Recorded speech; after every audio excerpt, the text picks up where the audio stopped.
back in the day, they were pretty livable for you know, a the family. people who, you know, people lived in them through into the, well into the 1990s. Wow. But vandalism, arson, those things have taken a toll. And I don't know if anybody can see it, but literally we are less than a half a mile from the Mexico-United States line. We're basically you can see the fence right there. Yeah, we're basically out of gunshot range. That's why the camp was I here. know I got some pretty long range Well, guns. but during what was going on for that, the war was going on right there. They put the camp a little ways away to protect it as protection. So. It's always been Oh, that way. sorry. So I wish that's all the combat I saw in my 21 years of military experience. Well, Professor, I'd like to lead the way. Okay, shall we start? You want to start on the main part of the camp? Or? Yeah, let's Okay. start on the main part of the camp since we're right here. Besides, the working man soldier always got overlooked. Because I gotta get a pain pill. Two, please.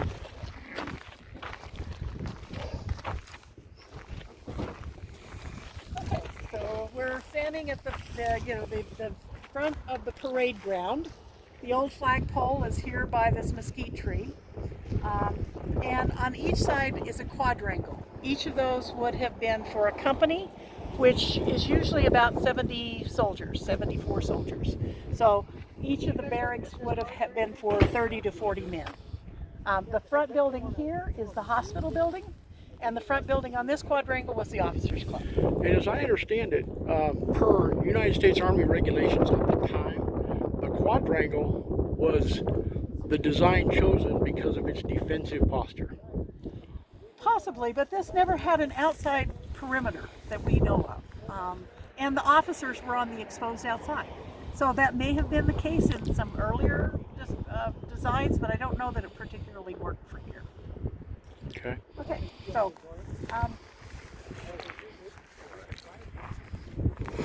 the hospital itself was where the Newell family lived, and this is the building that we're going to be the first divorce because it had plumbing, and most of the buildings didn't.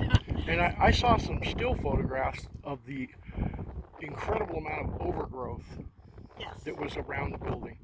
And that's been a fight, and these gentlemen, the Buffalo Soldiers, have come down for a number of work days to help us clean up that. This last year, we finally broke down and sprayed it with Roundup, because otherwise well, let's go over and look at some of the foundation. If we don't, we've got a grant from Bisbee right now to hire an Adobe specialist, and so we're really hoping to get some of the emergency Adobe stabilization done in the near future. But you can see the erosion through here, the base there, and at the corner there. And coming up along the foundations were the acanthus trees, the tree of heaven or cancer trees that threaten the foundations. Some of those trees along here, and coming up between the concrete and the wall there. So we're hoping we got those knocked down. This building here was a barracks, and barracks on that side. The back building was the mess hall for this quadrangle, and then behind the mess hall was the bathhouse. I saw the roofing being done, and as a former contractor, I approve. Well, we had originally, when we first started here, the buildings had on them shingles, and the shingles were old asbestos shingles. Mm-hmm. This is a decent one. Well, in 2006, we had an arson fire in the junior officers' quarters that burned 5 of the buildings, and the EPA, or the Arizona Department of Environmental Quality, got involved and said that we had to mitigate the asbestos on all the buildings. And so we got a grant from EPA, Brownfields grant, for $400,000 that removed the old asbestos shingles and replaced it with this rolled roofing. And the rolled roofing has been a constant battle. As you can see, we've had another bunch roll off up there, just below a patch that we put on just a few weeks ago. It's from being in construction, I can tell you, rolled roofing it's a cheap alternative to doing things right, but it does keep the rain out. Oh, yeah. If you maintain it. Well, And that's and the big quotation mark there. If you maintain it. you're looking at the person who's done nearly everything for the last 20 years. So I have not kept up with it. Well- But Bisbee's really stepped up, and they're keeping an eye on it. They're replacing the blow offs. They did it, these two patches they did just before that last patch blew off. So, Well- but they've been working on it. So I'd like to say publicly on behalf of the channel, thank you for your dedication to the cause. I'm a real believer in preserving history and making sure people have it available to learn from. this is an amazing site, and it's so important. It is on the National Register at national importance. Wow. And we are in the running this year to be named as one of the 11 most endangered historic sites in the United States. Well, I read quite a bit online, but in comparison to what you've showed me this morning and in our conversations before we started the video, all that I read would represent maybe 10% of the history here. There is so much. Yeah, this should be taught in every school. It should be made available to every child. And in Arizona especially, because this is a huge part of Arizona. Remind me when Arizona became a state? 1912. So this predates... February 14th. This predates Arizona. Yeah. Literally, the Old West is under our feet. And you know what this represents. You know, the tent camp that was here for the Mexican Revolution. Every bit of this area's Arizona history. The border, establishment of the border, right there. Those surveyors came through here. Coronado came right down the road from here. All of that went right by this site. So this represents it all. The Naco mammoth kill sites, which are early man sites that date to 12, 13,000 years ago, we can see them from the back of the camp. And so having this as a historic focus, having a little museum here for all of it is what we dream of. I have a suggestion. Perhaps some of our subscribers would volunteer to the effort. Have you ever had anybody metal detect? Well, yes, This and site. people have, and we're in the middle right now. We've got a grant to do archaeological survey here. We've had a number of students from the U of A coming down because we're going to have to do some clearing and drainage work. We've got archaeology coming up, and they'll be doing, you know, and people tell me all the time that when it didn't have the fence, they metal detected here. Well, here's the thing. Currently, Arizona tokens, which were used prior to Arizona becoming a state, the most valuable ones out there are from Fort Bowie. Fort Bowie and Fort Huachuca interchanged personnel on an almost daily basis. They used Middle March Road as their march road between Fort Bowie and Fort Huachuca. But since contingents of the Fort Huachuca personnel were here, there's likely tokens underground. The most valuable of those tokens is worth almost $3,000 by itself. Well, what we would do is put them in a museum. Okay, well, should we look at some of the buildings? Yeah, absolutely. So this is a barracks. They don't have lighting, so we probably won't be able to see a lot inside. But each one had basically the same layout. This one was one big open building. The building here had a little apartment in the front that was for the fire tender. These were heated probably by coal brought in because there wasn't much in the way of wood. But the fire tender would have lived here, and his job was to keep the fires going and the stoves clean in all of this quadrangle. So this was his living and storage space. This looks like old electrical. Well, the electrics, when the Newells moved in 1950, they had there was electricity originally. And if you look up in these buildings, copper wire thieves hit us. And ripped out all the ceilings and all the old wiring. Yeah, the old post wires. Yeah. Big, But- thick copper. Yeah. And so they, that was one of those down days.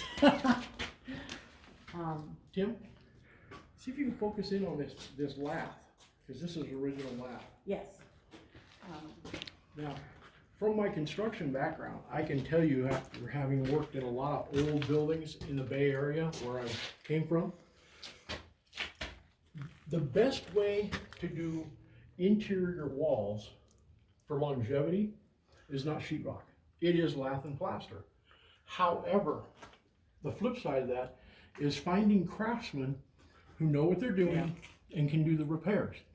With lath and plaster, you have the lath as the bedding, and then you have plaster that is mixed and troweled on, and this is about the right thickness. You want to have 3/8 of an inch or so, and this is super sturdy, super long. If ever you take apart interior walls in an old house or an old building that has lath and plaster, you'll find the plaster still in good shape. It'll last well over 100 years. Well, it has. Yeah.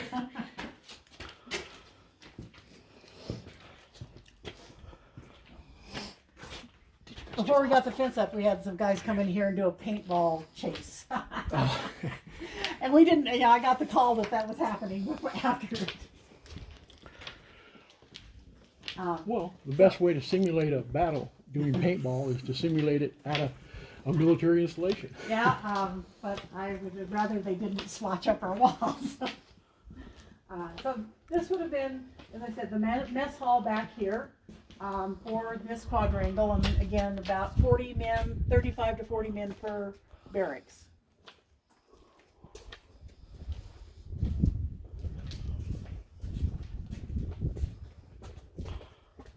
And those were original. We have the order information for those. The company that they came from is still in business. Yes, it is. Those air vents. Although I don't think it's family owned anymore. Oh, okay. You can see the damage here, the trees lifting up that slab. This is one of the first emergency stabilization things we're going to do is cut this up into small squares to pull it away. Because if we lift the whole thing out, it's going to damage this wall here. Yes, it will.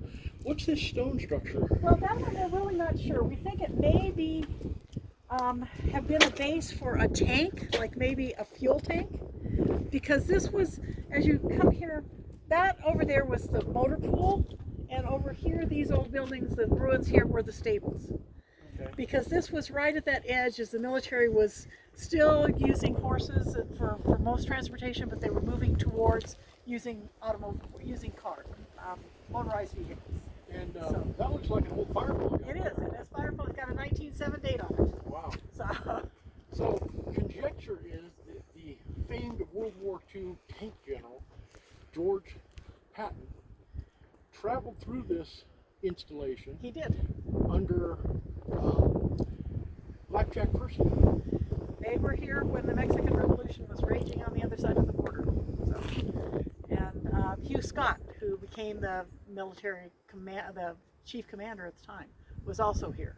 He's the one who went into Naco and told them besides they had to start fighting east to west because they kept fighting across the border, they'd have to intervene.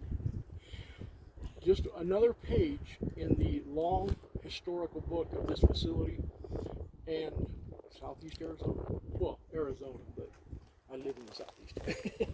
So this is the bathhouse. We can, we replace the plaster here with a plaster that we want to do for all of the buildings, because this old concrete plaster doesn't breathe. And that plaster would, and it would protect the adobe behind the plaster.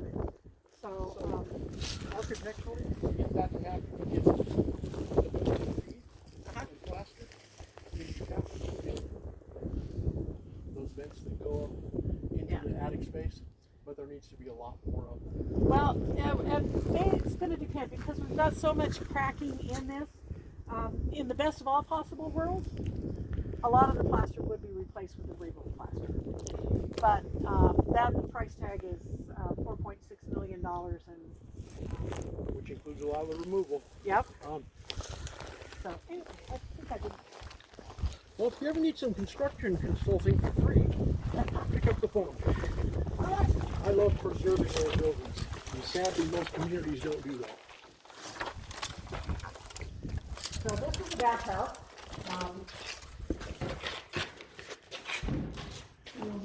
These had cedar ceilings, or redwood, maybe redwood, because of the moisture. And so it's still in pretty good shape. The toilets were on this side, the shower was around the corner, and the boiler for heating the water was here. Got a urinal on this side, and had sinks in that area over there. So. Well, there's some wire right there. Yeah, All this it's one- sheet wire. Yeah. But it's used for a base between the plaster and the lap. And any stucco modern day will use wire. Well, and some of the interior walls have that as well. So,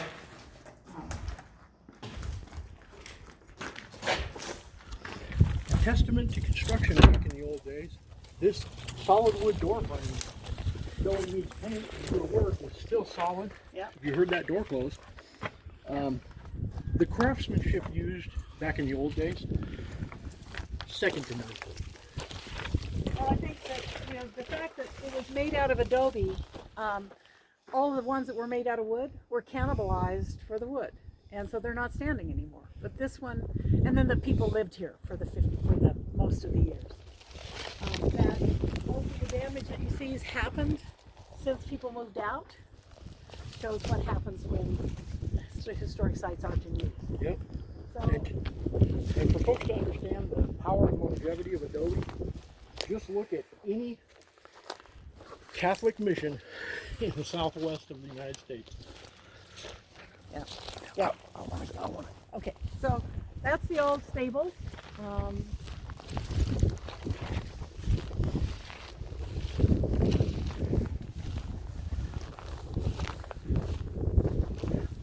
Was it two separate buildings? It would have probably been two buildings with a roofed area in between. For the tack was kept in the buildings, maybe the grain, but a roofed area where people could work with the horses, and then the corrals down behind it. So,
Neither are worth bank. In fact, the Tucson Ring was found not too far from here. oh, okay. And it's in the Smithsonian, and it has been called priceless. I'm gonna take a look at that fire. The fire hydrant. It's original.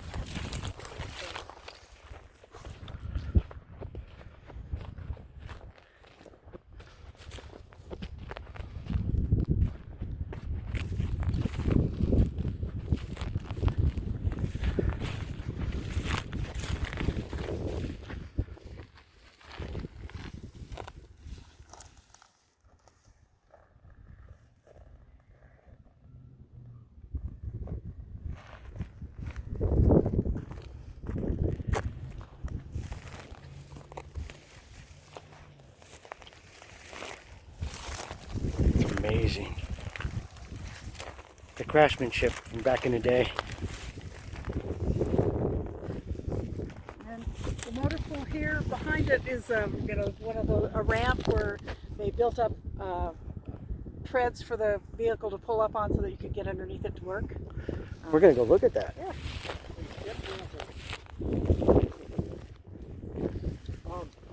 Literally all over the ground, I have seen agate jasper, but this one in particular is kind of neat because if you see it sparkle in the sunlight, you can see bits of silver. There's a little bit of green here on the back. That's copper. And these striations here, see this big one over here? That's silver. And where you find silver and copper, there is gold. There's literally thousands of stones.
And this is what she was talking about,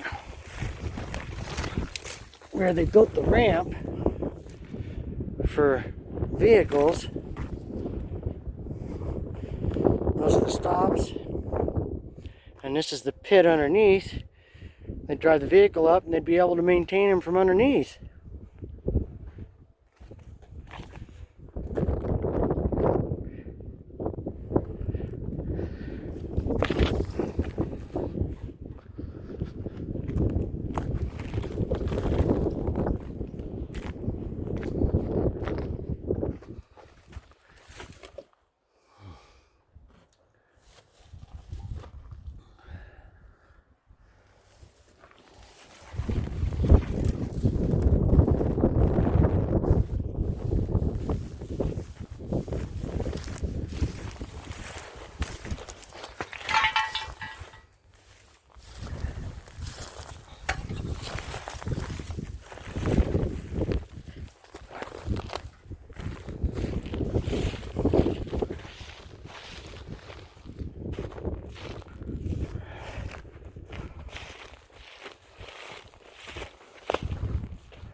It's another one of the bath houses, toilets. A clearer picture of the boiler. This over here was the shower area. And then 2 rows of urinals for the soldiers. Just amazing.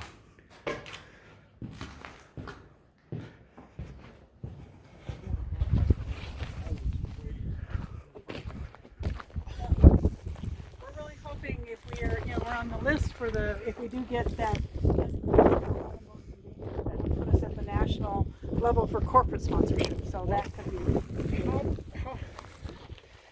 How would we go about getting this video into the hands of people that make those decisions? Well, if you share it when I get it, I'll share it with them. And what was this? Was another one of the kitchens? Yeah, this was a mess hall. You can see a wall has fallen here. That's got that mesh for the plaster. All of this, these 2 buildings have been lost since I've been trying to save this place. Yeah. But a few years ago, we had a music video filmed here, and a country western song, and then we had the premiere, and we used this. We had the stage and musicians and a big screen to show the video, and wine and cheese and people from around. And I think that instead of reconstructing this, we'll stabilize it and use it for that sort of outdoor event venue. I love that idea, Yeah. especially since I'm a musician as well. Oh, this Little is, stovepipe and chimney for yes. a wood stove. So that would have been, you can see each building had a couple, and again, those fire tenders, the guys who worked who lived in the front apartment, that was their job, was to tend those stoves. Tim, you can see it up here where the adobe is worn away and the wire. You can see where that big bolt is.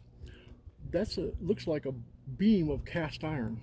Yep. Which adds a huge amount of structure. So see them laying over there? That's the ones that we've collected to save for reconstruction.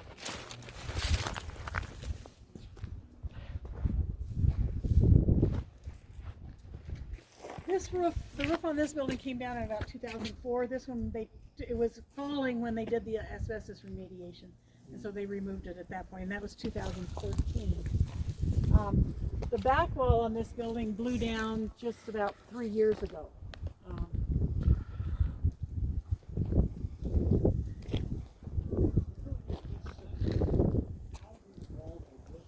Yeah. Better than a foot thick. They see the difference. You can see the difference in the material. This is sat out in the sun and baked, whereas this is put in wet like mortar today is, and they just stack it up.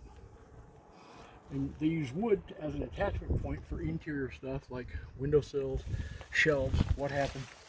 And then they use a lot of this fill in areas like this used to be a window, I imagine, where you don't have to have it as strong and built up because it's short. A short wall is not going to require the same amount of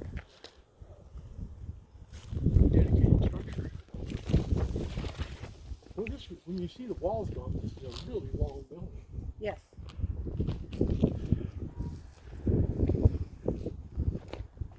Each building was about 100 feet long and about 20 feet wide in the interior. So. And those are the junior officers?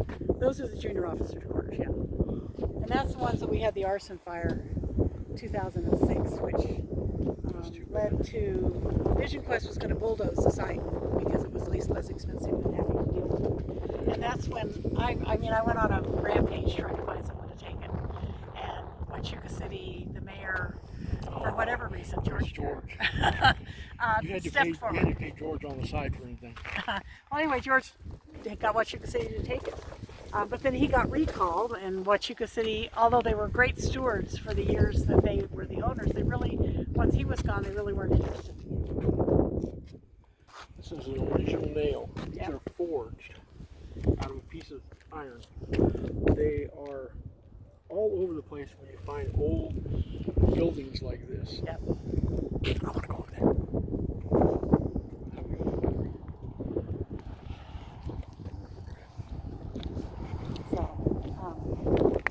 Anyway, about 4 years ago, I convinced Bisbee to step forward because it's right down the road from there.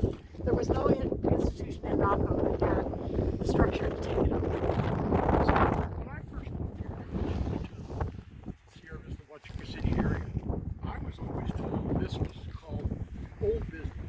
I just recently found out in trying to put this whole thing together for this video that this is actually the American side of Naco. Yes. Yeah. I didn't know that. Yeah. Naco, the word Naco, N-A, Arizona, C-O, Mexico. I'll be darned. And that was the border crossing for this region. Well, they say if you learn something new every day, it's a good day. So, just so far, I'm about 180 days ahead. But can you folks living here at this camp would have been like back in the day? Yeah. None of the creature comforts that we take for granted nowadays. These were probably the most because they had the air and the adobe walls. For this region, they were the best there was. Yep. And they had state-of-the-art ventilation. So the soldiers from Fort Huachuca, the 9th and 10th Cavalry, and then later the 25th Infantry, were here on 2-month rotations out of Washington and Fort Huachuca. And then the officers, of course, were here longer. Boy, I'd love to. We're Have looking for somebody descendants generate. right now. We're looking for descendants for the soldiers. And that's what the Buffalo Soldier Group is helping us with. I would love to have a sit down with some of the soldiers who could accurately describe the soldiers here part of this continuum. And those guys are all veterans, so they might be good resources. So the one building I have not seen is the munitions building. It's been constructed away from everything else, but still within accessible distance or something. Yeah. And we've never found one designated. So it could be, we've got that that one where you asked me about the rocks, but that's right in the middle of between buildings, so I don't think that could be. Our property goes quite a ways that direction, and again, we haven't found any foundations out there, but it could have been in that direction because that's where they would have needed it for the site on the border.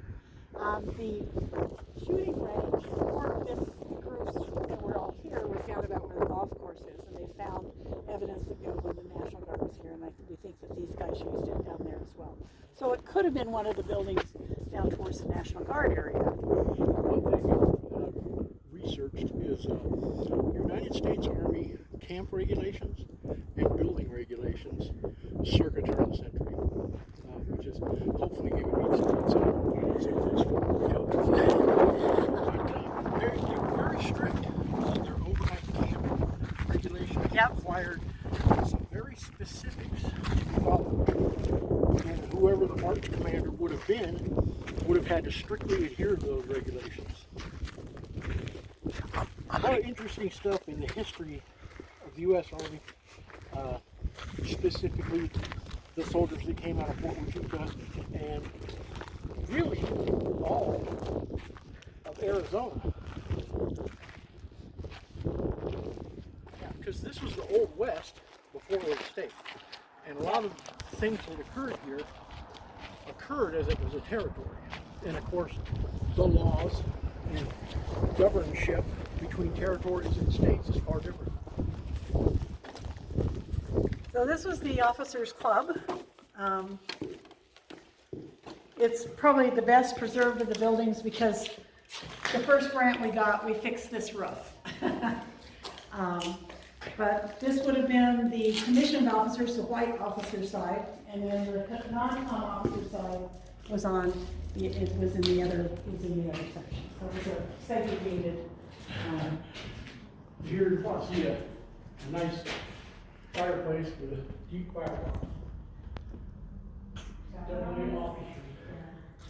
And then when we did get these, we got the roof done, they did those windows for us. We put them on this side so they wouldn't get shot out from the road, but. Good idea. This gives this building some light, and when we have events here, we sometimes have them here. You can see we have a heater just, when we have work days, we set up food and things in here, so. Well, I am a retired master glazer among many things, so when it comes time Well, we to got glazing these old windows, give me a holler. Okay. Boy, this chimney is just in tremendous shape. All the grout is still in nice shape. Of course, the attic portion is a little different. And it's got its twin on the other side. And this manhole, that's something else. That is solid rock.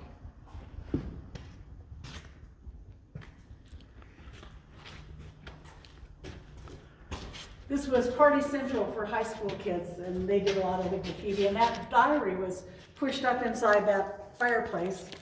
It's from the early 2000s, from some girl who was hanging out here, I don't know. Wow. Interesting that all these these dark painted areas along the walls. I wonder what was there. I think it's just, I know, but I also think it may have been the style. And this, I suspect that some of that was in the 1930s, the C.C.C. days. Because you can see some places that the paint colors are a second application. I think probably in this one it's pretty evident Yeah, there. this is the beige white with the salmon over, and this dark color though looks like maybe, I don't know, kind of reminds me of bookcases or Yeah. storage or some type. Well, we do have a picture, I think, somewhere when this when this was the C.C.C. camp. This was their rec hall, and they had pool tables in here. Oh, okay. So, but Imagine the stories that this building could tell. yeah, yeah.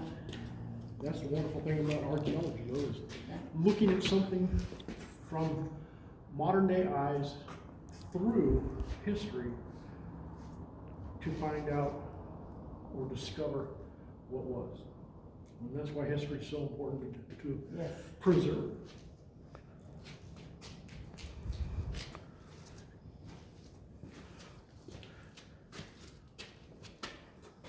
It's the electrical box. Yeah, probably from, Yep. but again, we had the copper wire thieves hitting here too. Yeah. Sadly, that old knob post electrical is the thickest copper that was ever used for electricity.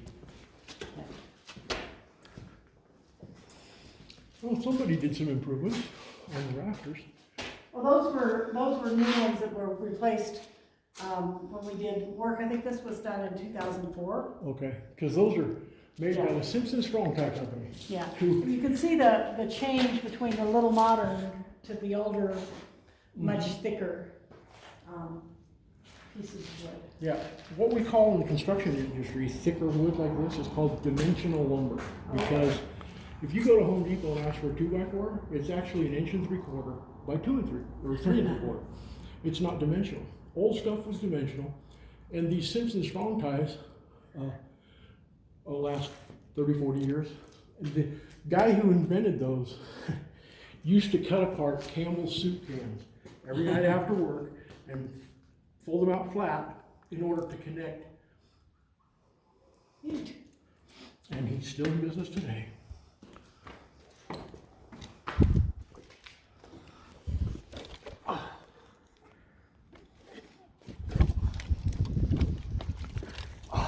Papa should work. I'm gonna head that way. Okay, do we want to walk over to those two quarters, or do you want to? What do you think? Okay. You and All right. I. This is where the colored officers. Right. Black officers' quarters would have been over here. They're smaller. They're 1 bedroom as opposed to the 2 bedroom commission officers' quarters, but they were still pretty nice little houses. And again, the Buffalo soldiers, the black soldiers, officers had a segregated area of the officers' club as well, which we're involved. These, we're hoping with some of the money that's coming through for affordable housing, we'd like to restore all 10 of these officers' quarters so that people can live here again. So, Oh. and these, as I said, were in good shape until the arson fire in 2006. And then a few years later, I think 2017, someone tossed a cigarette along the road here and it burned through, again, these first 3 buildings. So, yeah. We're trying to keep it both, but it's hard. Yeah.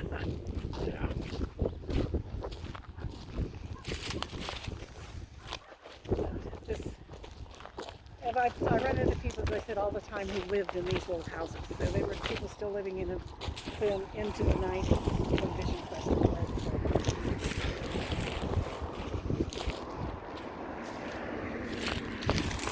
it. So would this have been a porch? Yes. Yep. It had a. You can see the one and the one that's still standing down there. Okay. Yeah, we'll definitely go check that out. Oh yeah, you can see the fire damage. Yeah. Even today.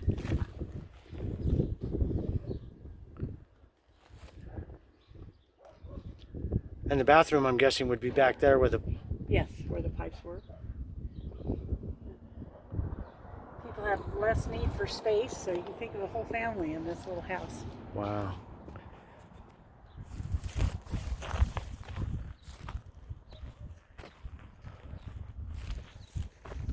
And there's not much space between one building to the next. Well, if you look at any military outpost, usually the quarters were pretty close together. Yeah. More of the fire damage, unfortunately. But it also goes to show that even though the fire damage happened, the walls still stand. Yeah. And we're hoping one of the things with the new Adobe stabilization, emergency stabilization, would be to put a sort of sacrificial cap of a material that's used for roofing material, but it's much stronger than the rolled roofing, just on top of the walls to deflect the water from running down on the walls during the rains, to keep from losing more wall. Okay. There's just a little different view from this side of camp.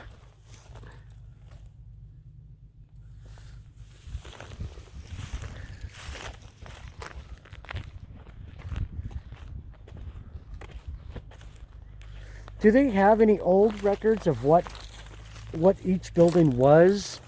Well, we know that these were the junior officers' quarters. Well, yeah, we know what each building, we have from the plans, the original plans from the quartermaster corps that built it, what the buildings were designed for.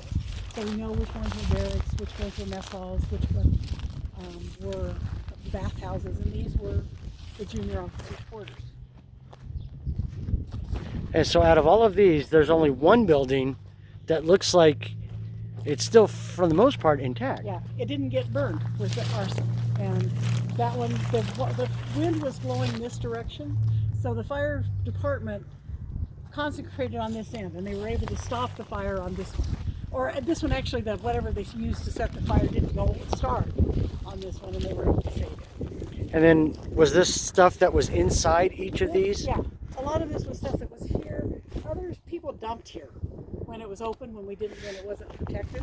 We Okay. didn't have a fence. And then the city, in trying to get down the fire danger, bladed it and pushed up a lot of it into these big piles. Ah. May we? Yep.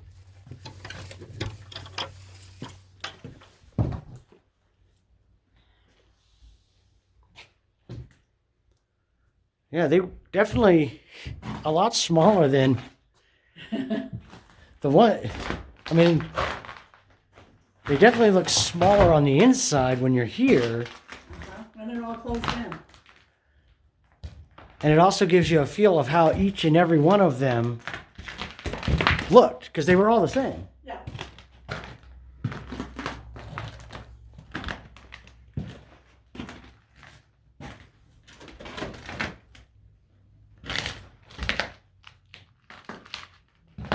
So this is the bathroom. This is a little closet, bedroom closet.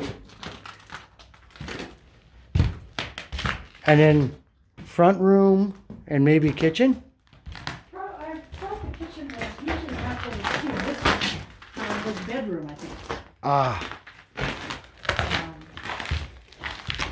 And second bedroom, kitchen, I think this is for him. okay. Yeah. Sweet.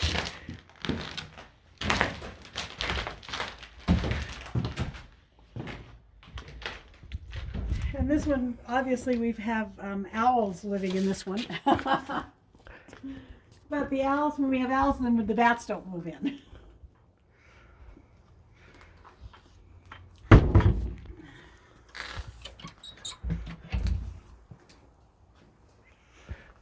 So there could be stuff somewhere buried in this from when it was originally built. Clear.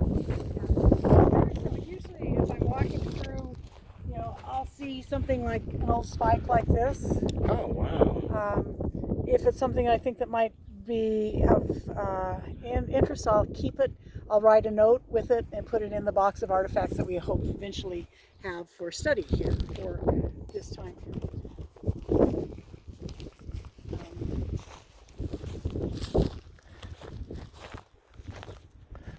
I don't think they had Cadillac converters back in the early 1900s. Nope. That was probably a dump. You know, people just pull here off the road and dump stuff. It was a camp for people crossing the border waiting to get picked up. So when we did one cleanup for a group in office training at Fort Huachuca came over to help, and we filled 3 dumpsters of old trash out of the building. Oh, wow. So, you know, mattresses and backpacks And- a good shot of our Buffalo Soldiers walking this way.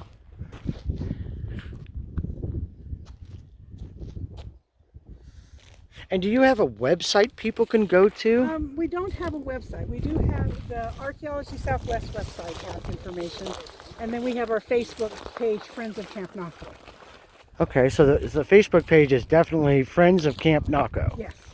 Okay.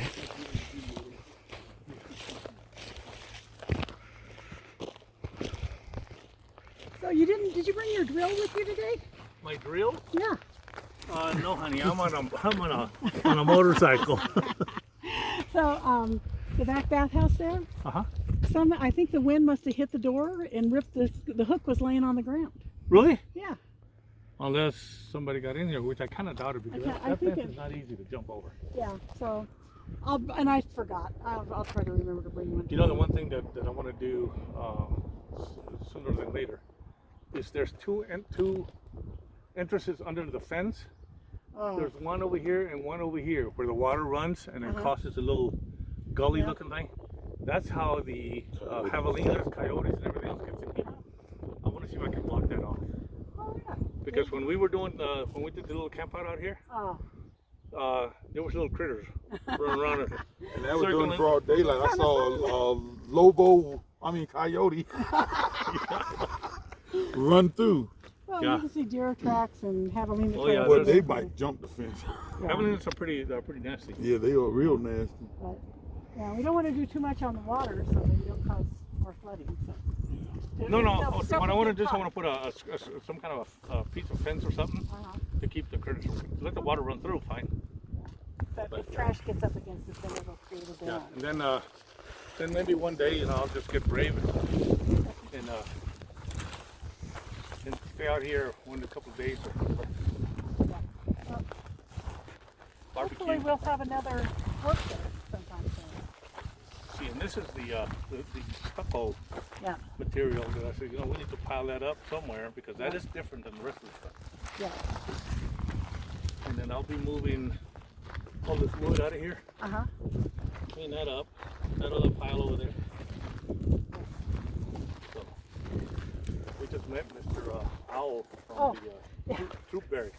Well, he flew out here when we walked around the corner. He was up in here. And then he flew out, so he's over there. Oh, just Yeah, two crows was right on it. Yep.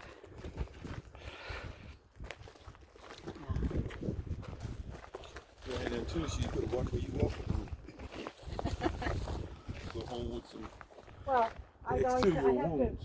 Well, the other thing is that check the bottoms of your shoes when you get home, or you'll track those goat heads in to your house. Oh no, I take my boots off in the garage. Okay. Yeah. Yeah, those goat heads are no joke. Yep. Anything else you'd like to add? I can't think of anything. Can you think of any questions Um, that I haven't covered?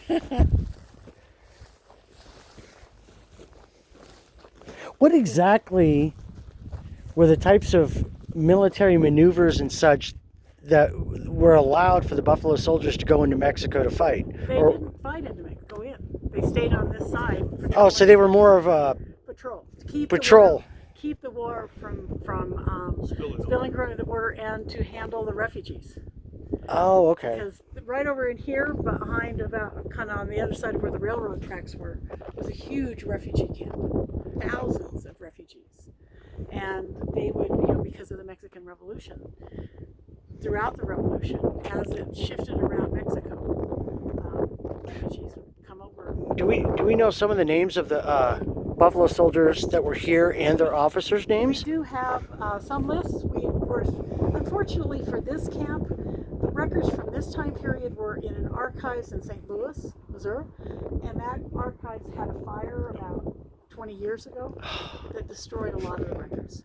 But what we do have here are the census records from 1920 that listed all of the soldiers who were here at that time when the census was done in 1920.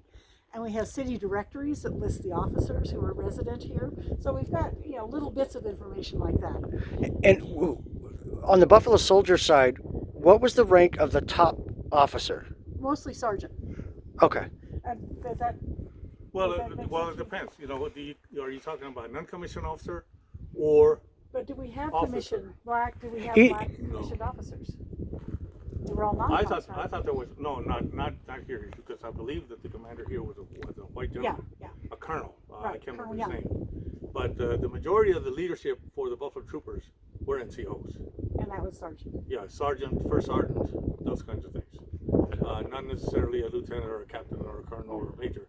Those They would were send them to normally- school to become an officer, but they wouldn't come back here. Right. All right. Okay. Yeah. And we've got a graduate student at the University of Arizona right now trying to trace down families from the names that we have. Oh, okay. She's doing a lot, so we're hoping to get at least some information. Now, aside from just being border protection and handling the refugees, what were some of the other duties that a Buffalo Soldier here would have been performing? Just keeping the camera. Yeah, protecting the pay wagons, the payroll, protecting settlers, protecting wagon trains going through with families. The train was right yeah. there. And how many soldiers stationed here at its highest would have been stationed here? Well, we think that probably at the height of the Mexican Revolution, there was probably about 200 in the tent camp here. It was designed for 2 companies, and a company is 78 soldiers, is that Something right? like that, yeah. And so 2 companies of 78, so 150, about 150, 160 soldiers. Once it was built of adobe, the war was winding down. They never got to full strength. Okay. So probably around 100 soldiers at a time. And then when it was at 5,000, a lot of those were the National Guard down the road. So because this was only one of within here, Douglas had Camp Little. Camp Supply was over close to the New Mexico border. Camp Harry J. Jones was that was Douglas. Camp Little was Nogales. Arivaca had a camp. There was a camp at Yuma. So all along the border, they were pretty thinly spaced because once World War II, they shifted so many out. These were small camps because of World War. Not World War. The National Park Service website. If you go in there and you start searching about Buffalo Soldiers, Buffalo Troopers, that kind of stuff, you will see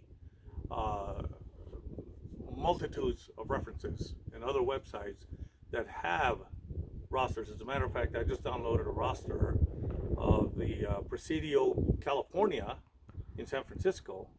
I just downloaded the entire roster of all the Buffalo Soldiers that were stationed there, and that came from the National Park Service (NPS). So if you go in there and you start looking under NPS or even Wikipedia will give you umpteen references and links to other places, and you can go forever. You can go for days with all this stuff that's out there, because there is huge amounts of history. But again, it's spotty because of that. Yes. So the Buffalo Soldiers just weren't border security, taking care of the refugees. They also helped with settlers, protecting the money carts and trains, and families moving out here. And Keep the uprising from the Indians, and they also Well, by the time this was built, the last of the Indian Wars was over. Okay. But one thing that happened though is that Bisbee had at that point the richest mine in the United States, and that's right there. So protecting that was, making sure that the revolution didn't spill over the border here was a huge importance. yeah, I think it's important people learn how much the Buffalo Soldiers sacrificed and protected American interest, and not just like the government interest, but I mean like your average day settler. Yeah. Yep. Or family who already lived here and worked out at the mine, or such. And there were one of the things that we're looking at right now is doing a memorial to the black Buffalo Soldier members who got Medals of Honor here in the Southwest, and having a monument at Fort Huachuca on the Veterans Hospital. Oh, that would be awesome. Yeah, there's a couple who protected the payroll up on an attack of robbers outside of Safford. The way Corporal Mays. Yeah, yeah. And so we've got, there's just so much history that needs to be saved. Yeah. So Well, thank you very much for the tour and the information. It's thank you. been awesome. And the more information we can get, eventually we'll talk to the right person and get the resources we need to save this place. Yeah. So. Awesome. All right. You guys have a great one. Okay. Thank you. Too.